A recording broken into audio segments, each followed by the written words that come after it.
We here in Asheville are very fortunate to have extremely soft water. I mean, almost to the point that we couldn't brew with it without adding some types of salts in. And so I think this kind of goes back to, for some home brewers, especially around the world, or depending on where your water source is, maybe the easiest thing to do is to use completely barren water, maybe RO, reverse osmosis, or something like that.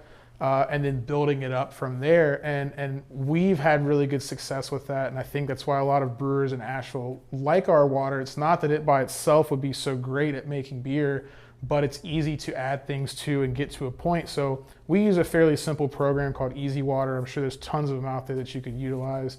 And we kind of just look for what that region that we're shooting for, what their water would be like, and then kind of working backwards to figure out how we can add things like gypsum. We mostly work with gypsum, calcium chloride, and magnesium or Epsom salt in order to build that kind of stuff up. And of course, you know, some of those minerals are extremely good for yeast health, for settling, for all these different things.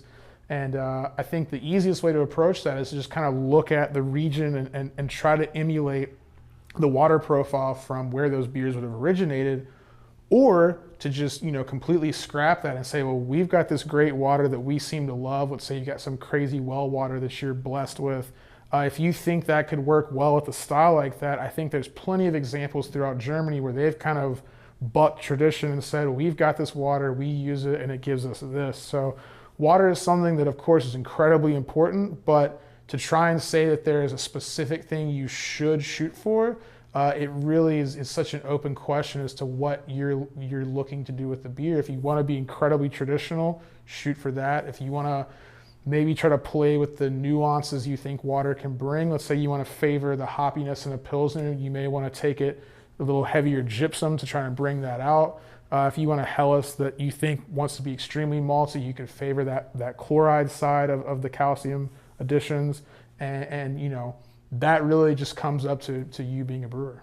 To learn more about brewing German styles in America, click the link below.